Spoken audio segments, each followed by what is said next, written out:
पक्षीराज गरुड़ और शनि के संघर्षों की है ये कहानी। विष्णु वाहन गरुड़ और शनि के संघर्षों की है ये कहानी। पक्षीराज गरुड़ और शनि के संघर्षों की है ये कहानी। एक समय की बात है, सर्पों की माता ने गरुड़ की माँ से भारी कपट किया था। छल करके उसने गरुड़ की माता को अपनी चतुराई से दासी बना लिया था। पक्षीराज गरुड़ और शनि के संघर्षों की है ये कहानी।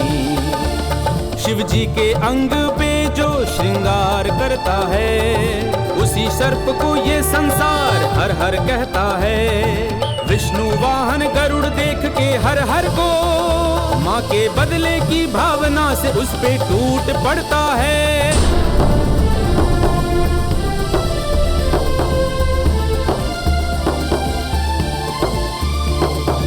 आसमान में हर हर भाग रहा था, तीनों लोक में कहीं शरण जब ना पाया।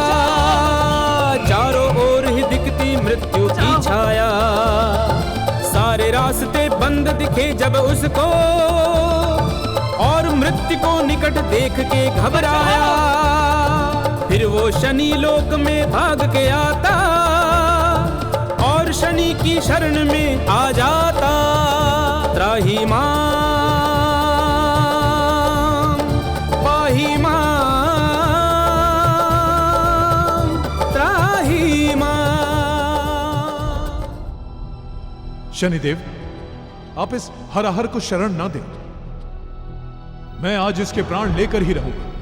गरुड़देव, ये निर्दोष है और आपकी माता की मृत्यु का कारण हराहर की माता थी, हराहर नहीं।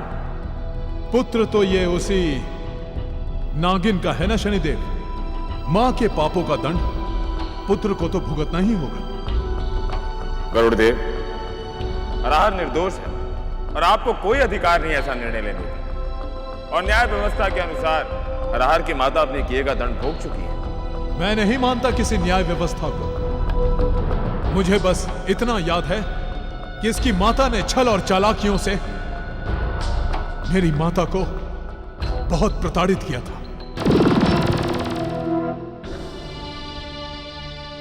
केवटी, तुमने सूर्य के घोड़ों का रंग काला बताया था, इसलिए ये शर्त तुम हार गई हो। अब पूरे जीवन तुम्हें मेरी दासी बनकर रहना पड़ेगा। नहीं बड़ी माँ, मेरी माँ ये शर्त नहीं हारी है। आपने मेरी माँ के साथ छल किया है। आपने अपने सारे सरपुत्रों को सूर्यदेव के घोड़ों की पूंछ पर लपेट दिया था, जिसके कारण मेरी माँ ने सोचा कि सूर्यदेव के घोड़ों का रंग काला है। नहीं तो मेरी माँ घोड़ों का रंग सफेद ही बताती। जो भी हो गरुड़, लेकिन मेरी ये सौतन शर्त हार चुकी है। अब उसे मेरी दासी बनके रहना ही होगा।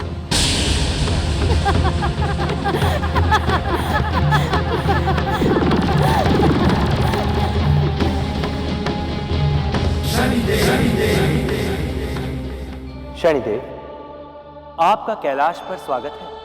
गुरुदेव, ये नागपुत्र हराहर है। गुरुदेव इनके जीवन को समाप्त करने पर तुले हैं। हम इन्हें आपके शरण में कैलाश पर्वत पर लाए, क्योंकि यहां सभी का जीवन सुरक्षित है।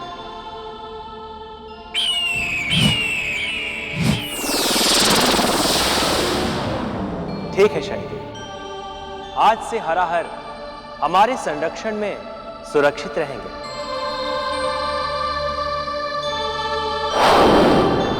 हराहर, आज से आप हमारी समाधि के बाहर पहरा देंगे, ताकि हमारी समाधि को कोई भी भंग न कर सके। जो आज्ञा प्रभु।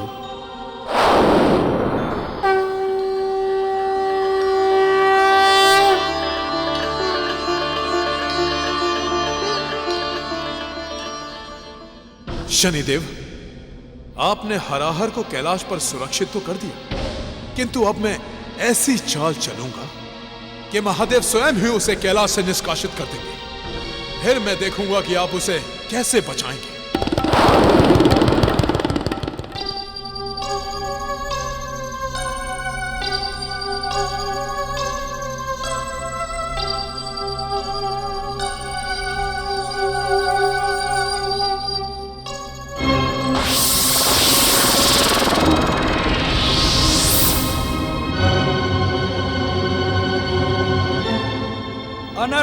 महादेव, अनर्थ हो गया महादेव, अनर्थ हो गया महादेव, अनर्थ हो गया महादेव।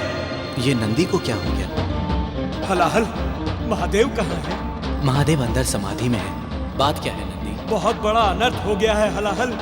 माता पार्वती का जीवन संकट में है। राक्षस उन्हें भ्रमित करके पाताल लोक ले गए हैं। महादेव को समाधि से जगाना होगा।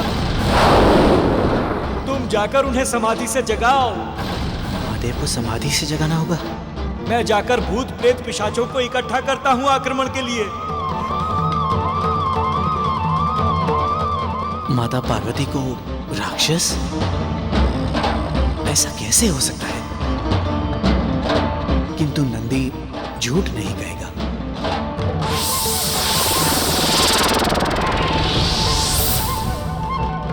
महादेव, समाधि से जागिए, आंखें खोलिए प्रभु।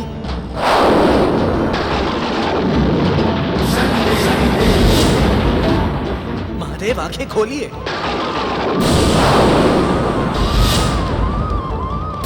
समाधि से जागिए प्रभु, प्रभु जागिए।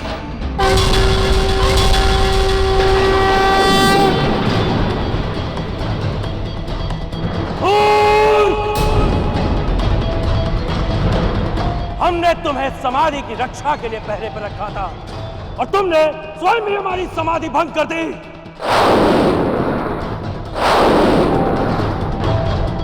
तुम इस कैलाश पर रहने योग्य नहीं हो। हर हम तुम्हें श्राप देते हैं कि तुम पृथ्वीलोक पर जन्म लोगे।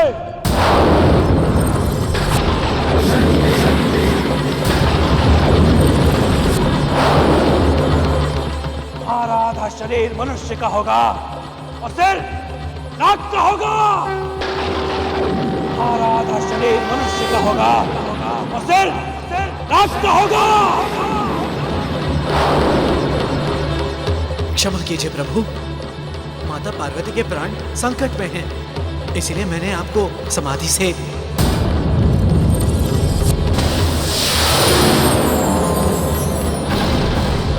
माता,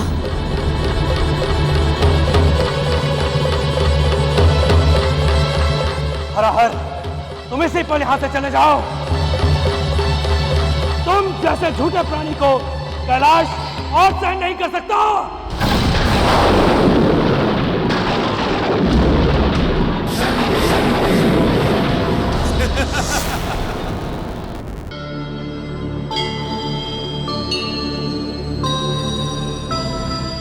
गुरुदेव, ये आपने क्या किया? हरहर को बिना अपराध के ही श्राप दे दिए। जो घटना घटी है उसमें हरहर का कोई दोष नहीं है। ये सब गरुड़देव की माया थी। उन्होंने नंदी का रूप धारण करके माता पार्वती के अपहरण की सूचना दी और आपको समाधि से जगाने के लिए उकसाया। शनिदेव, ये तो सच में हरहर के साथ बहुत बुरा हुआ, किंतु अब श्राप तो वापस नहीं हो सकता। गुरुदेव, क्या इस श्राप से मुक्ति पाने का कोई उपाय है? बस एक ही उपाय है।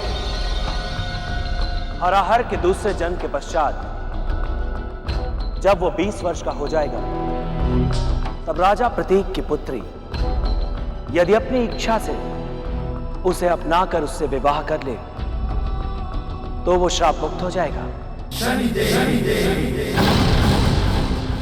और इसी मुक्ति के साथ वो सर्प योनि छोड़कर सदा सदा के लिए मनुष्य हो जाएगा।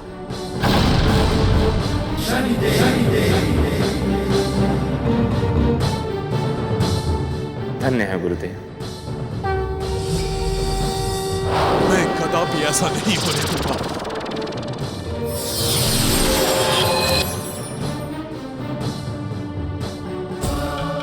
शनिदेव, तुम धरती पर राजा अश्वबाहु के पुत्र के रूप में जन्म लो। सत्य तो यह है कि राजा अश्वबाहु को भी एक श्राप मिला है।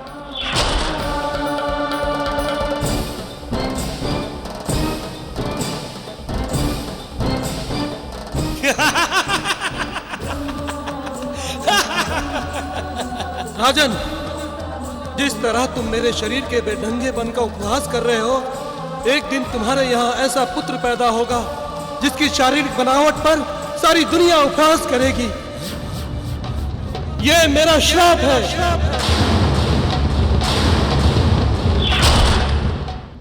हर इस संसार में जो भी घटता है वो इस सृष्टि के न्याय के अनुसार ही होता है।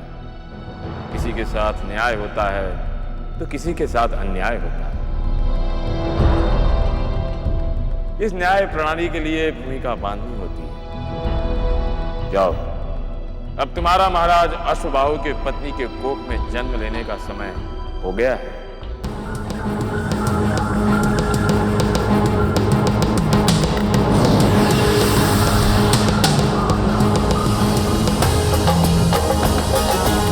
सोते देख राजा रानी को बड़ी घोर निद्रा में, रानी की कोख में वो प्रवेश कर जाता,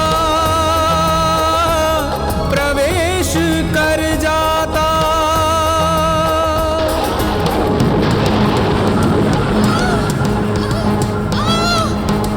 और रानी को पुत्र पैदा हो जाता।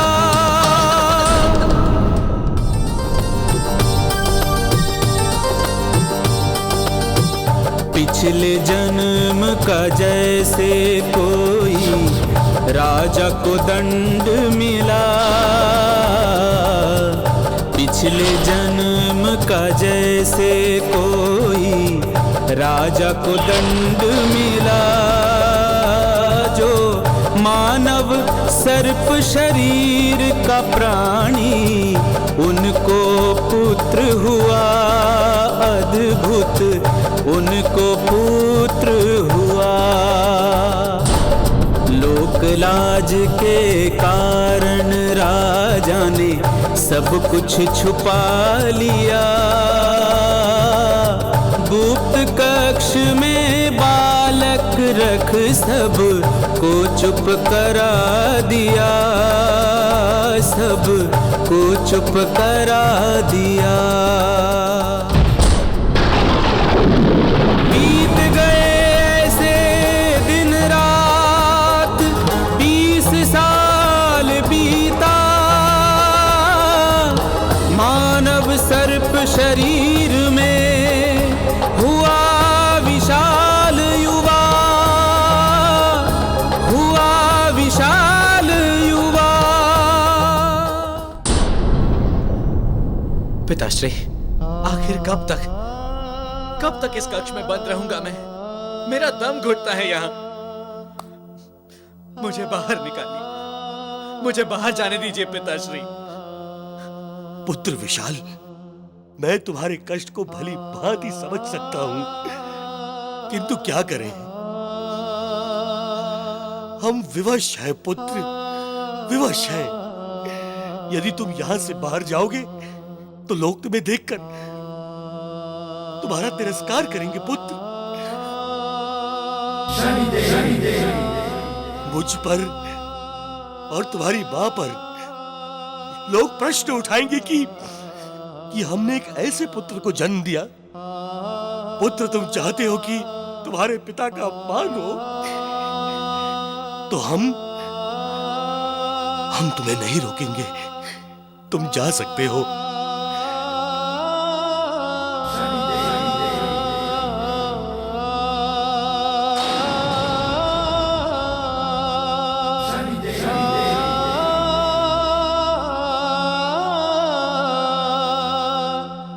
हे शनिदेव, आपके मार्गदर्शन से मैंने यह जन्म तो ले लिया, किंतु ये कष्ट अब और नहीं सहा जाता मुझसे। इस बंद कक्ष में अब और नहीं रह सकता मैं। शनिदेव, कब समाप्त होगा ये श्राप? कब मिलेगी मुझे इस नर्क से मुक्ति? मेरी मदद कीजिए शनिदेव, मुझे यहां से बाहर निकालिए।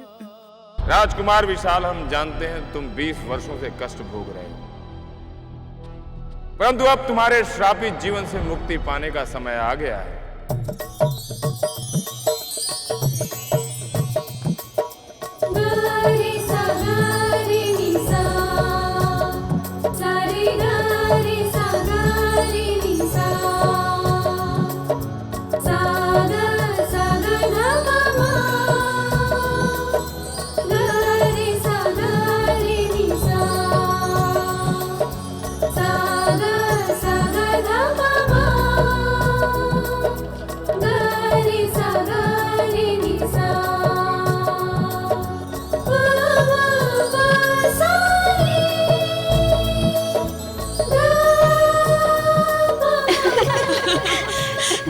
सखियों, आज हम यहाँ पर कितने दिनों बाद आए हैं। सब कुछ कितना सुंदर लग रहा है। राजकुमारी नंदिनी, जिस चित्रकार के बारे में मैंने आपसे बात की थी ना, हाँ, कहाँ है वो? वो रहा सामने। चलो। यही ना? चित्रकार, राजकुमारी को अपने बनाए हुए चित्र दिखाओ।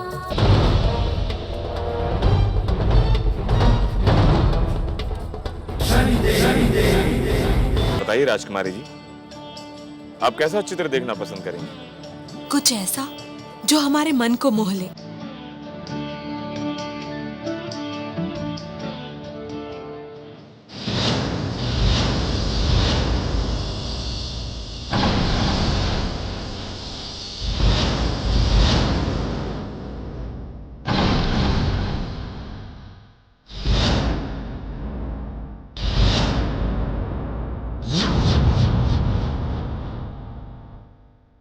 चित्रकार, ये कैसी कला है जहां पर शरीर मनुष्य का है और मुख सांप का?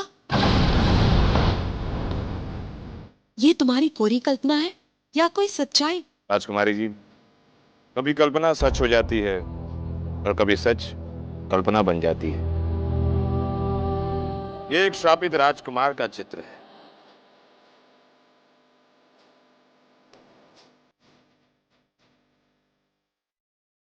श्रापित राजकुमार? चित्रकार, आप हमें बताएंगे इन राजकुमार के साथ क्या हुआ था? राजकुमारी जी, राजकुमार को अपनी किसी भूल के कारण श्राप मिला था। हम तुम्हें श्राप देते हैं। तुम्हारा आधा शरीर मनुष्य का होगा और सिर नाग का होगा।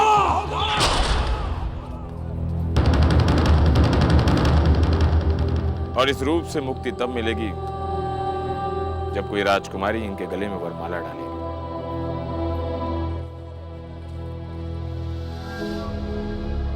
फिर क्या हुआ चित्रकार? किसी राजकुमारी ने इनके गले में वरमाला डाली? नहीं राजकुमारी जी, ऐसा कार्य करने के लिए बहुत बड़े साहस की आवश्यकता होती है। हाँ, वो तो है। इस रूप में इन राजकुमार को कितनी पीड़ा होती होगी ना?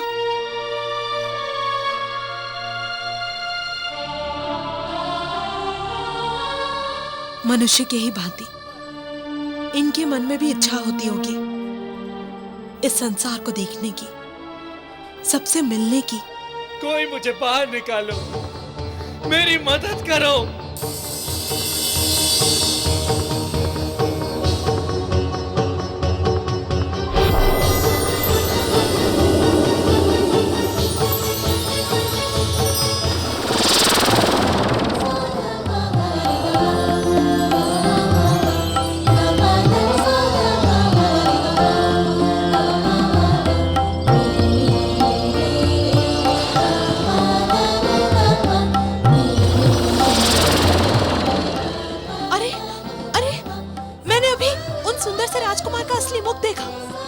देखा सखियों? नहीं राजकुमारी जी, हमने तो नहीं देखा। अरे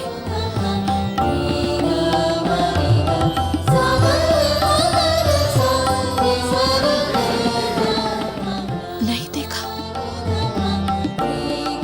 फिर मुझे उनका असली मुख कैसे दिखाई दिया? राजकुमारी जी, आपने सच्चे मन की आंखों से देखा, इसीलिए राजकुमार का आपको सही रूप देखने मिला।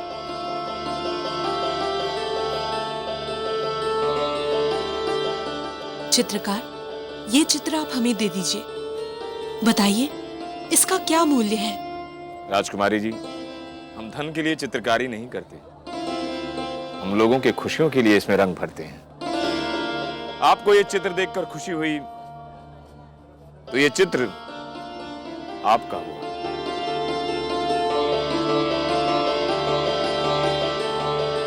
धन्यवाद। चलो। राजकुमारी जी,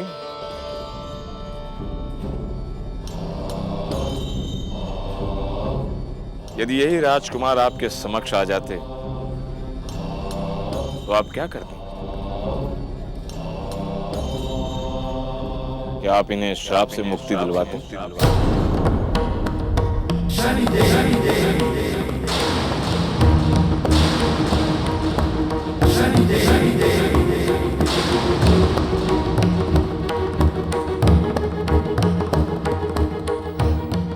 ये तो हम तभी बताते जब ये राजकुमार हमारे समक्ष होते।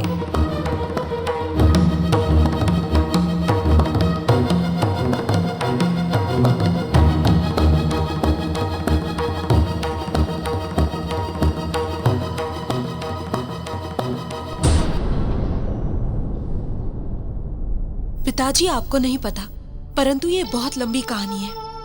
ये एक श्रापित राजकुमार है, लेकिन मुझे इनका असली रूप दिखाई देता है। पर जाने दीजिए, आप नहीं समझेंगे।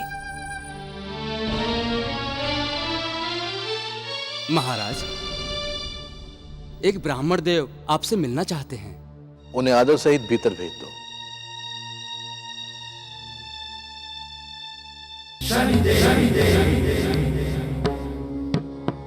महाराज प्रणाम। प्रणाम ब्राह्मण देव। कहिए ब्राह्मण देव, हम आपकी क्या सेवा कर सकते हैं? महाराज, हम अयोध्या से आए हैं। आपकी पुत्री के लिए वहां के राजकुमार के विवाह का प्रस्ताव लेकर आए। ये तो अति ही शुभ समाचार है। हम सत्य और धर्म के रक्षक हैं। आपके पुत्र के जीवन का सत्य बताने आए। आपका पुत्र जो कष्ट भोग रहा है वो महादेव का श्राप है। अब वो समय आ गया है कि आपका पुत्र श्राप मुक्त हो जाए। चंदेर नरेशी राजा प्रतीक की पुत्री नंदिनी जैसे ही आपके पुत्र के गले में वरमाला डालेगी, आपके पुत्र का ये नरकीय जीवन समाप्त हो जाएगा। किंतु ब्राह्मण देव, तो क्या राजा प्रतीक अपनी पुत्री का विवाह हमारे पुत्र के साथ करेंगे? उसकी चिंता आप ना करें।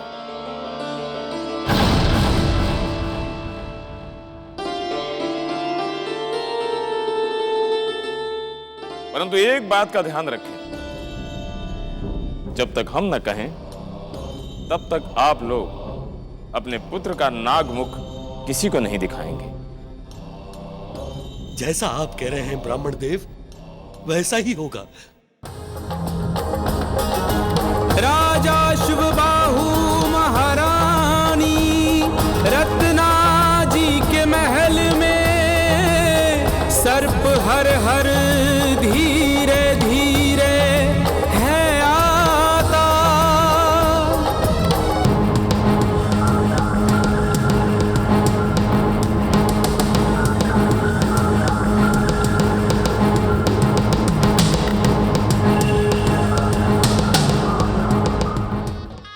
अब कन्या और वर एक दूसरे को वरमाला पहनाइए।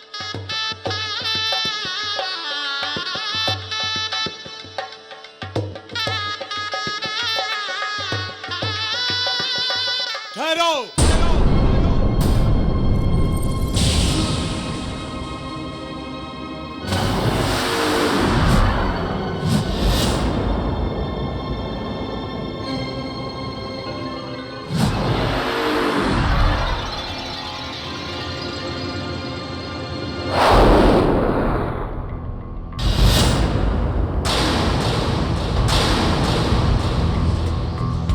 हे गरुड़देव, आप यहाँ? राजन, आप अपने हाथों से अपनी पुत्री को मृत्यु के मुख में ढकेल रहे हैं। जिस राजकुमार से उसका विवाह होने वाला है, एक बार उसका मुख तो देखिए। ये राजकुमार आधा मनुष्य है और आधा सर्प। ये राजकुमार आधा मनुष्य है और आधा सर्प। ये राजकुमार आधा मनुष्य है और आधा सर्प।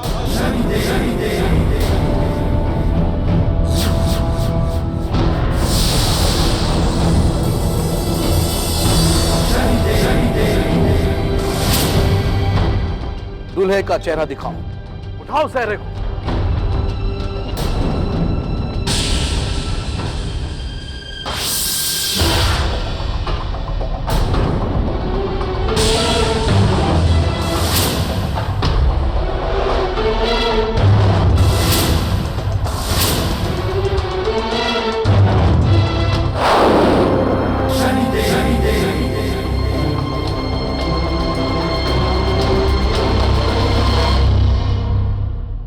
महाराज अश्वभाव, आप तो बहुत ही कपटी और पापी राजा निकले। अपने पुत्र को तुमने हमारा दामाद बनाने की सोचा भी कैसे?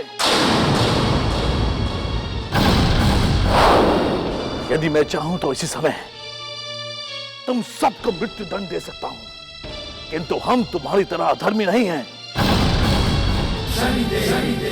तुम्हारा ये शापित पुत्र तुम्हारे ही पापों का फल है महाराज। जाइए और यहां से निकल जाइए।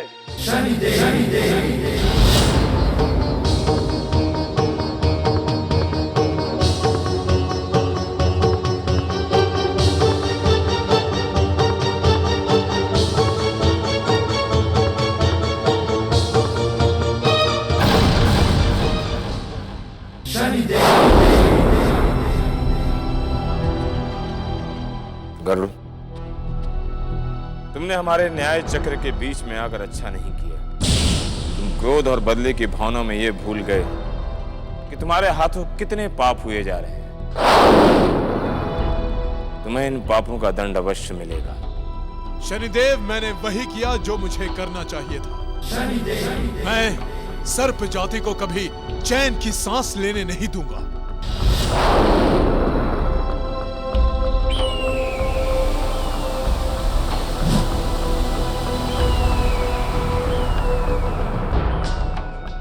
गरुड़, तुम यह अधर्म केवल इसलिए कर रहे हो कि तुम भगवान विष्णु के वाहन।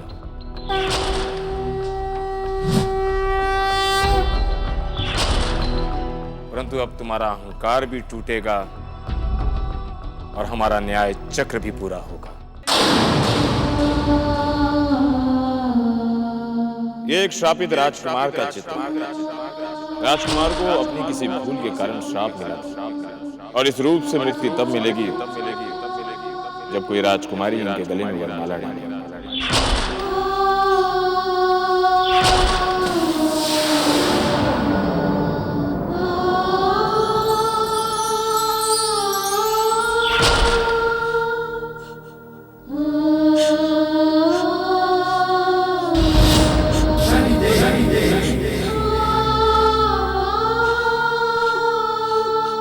राजकुमारी नंदिनी जी,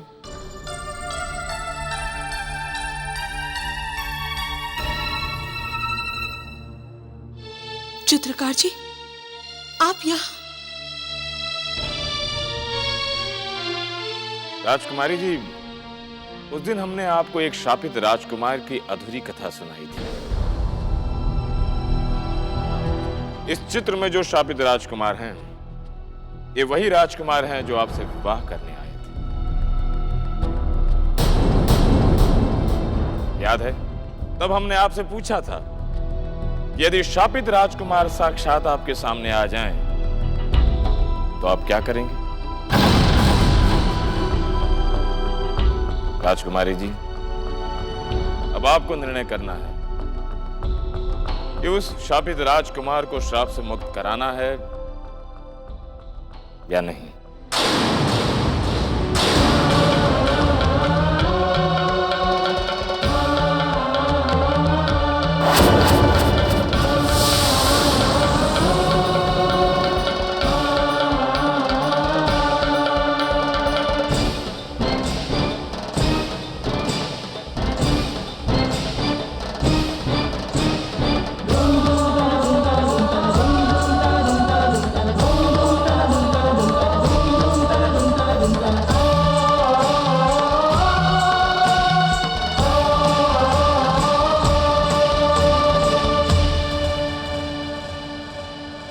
मैं समाज से तिरस्कृत हूं। मुझे जीने का कोई अधिकार नहीं। रुक जाइए।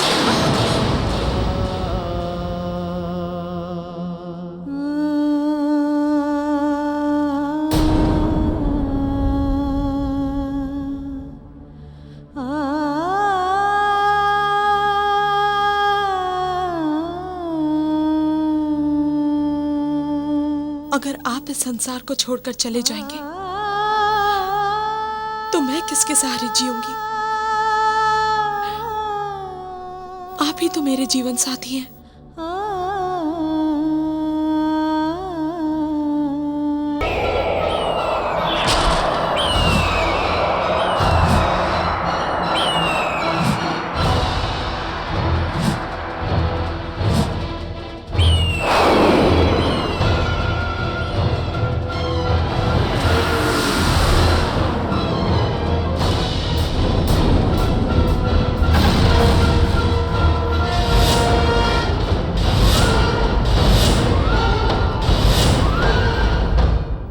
तुम शनिदेव के कारण श्राप मुक्त तो हो गए, किंतु जीवित नहीं रह पाओगे। मैं तुम्हारा यह जीवन आज ही समाप्त कर दूंगा।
शनिदेव, मेरे पति की रक्षा कीजिए, रक्षा कीजिए।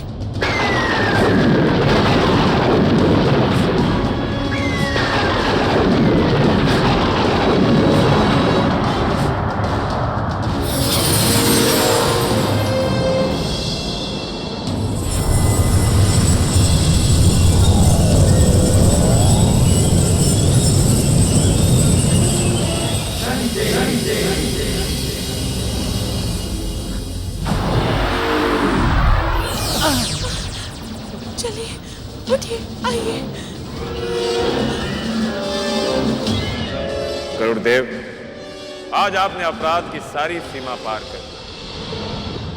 आज तक हम आपको दंडित नहीं कर रहे थे क्योंकि आपने भगवान विष्णु की सेवा से बहुत सा पुण्य अर्जित किया था, किंतु इस पाप से वो सारा पुण्य समाप्त हो गया। अब आप केवल दंड के भागीदार हैं। हम आपको ऐसा दंड देंगे कि आपका अस्तित्व ही समाप्त हो जाएगा।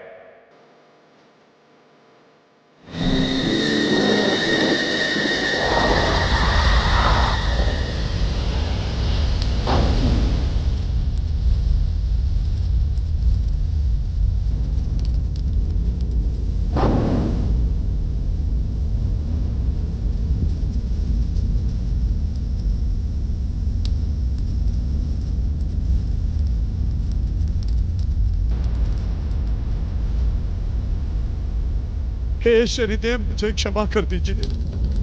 मुझे ज्ञात हो गया है कि अहंकार और अधर्म की राह पर चलकर प्राणी अपना ही सर्वनाश करता है। हे शनिदेव, मुझे अपने अंत का भय नहीं है, किंतु अगर आज मैं मर गया तो संपूर्ण गरुड़ जाति पर कलंक लग जाएगा कि मैंने भगवान विष्णु का वाहन होकर शनिदेव, संपूर्ण गरुड़ जाति को कलंकित होने से बचा लीजिए। मुझे क्षमा कर दीजिए शनिदेव, मुझे क्षमा कर दीजिए। गरुड़देव, आपको आपके अधर्म का आभास हो गया, वो प्रशंसनीय है, किंतु आपके बुरे कर्मों का दंड तो अवश्य मिलेगा। तेरी महिमा आप केवल त्रिलोकी के वाहन के रूप में ही जाने जाओगे। भगवान विष्णु की सेवा के अलावा आपके किसी भी कर्म का अस्तित्व नहीं रहेगा।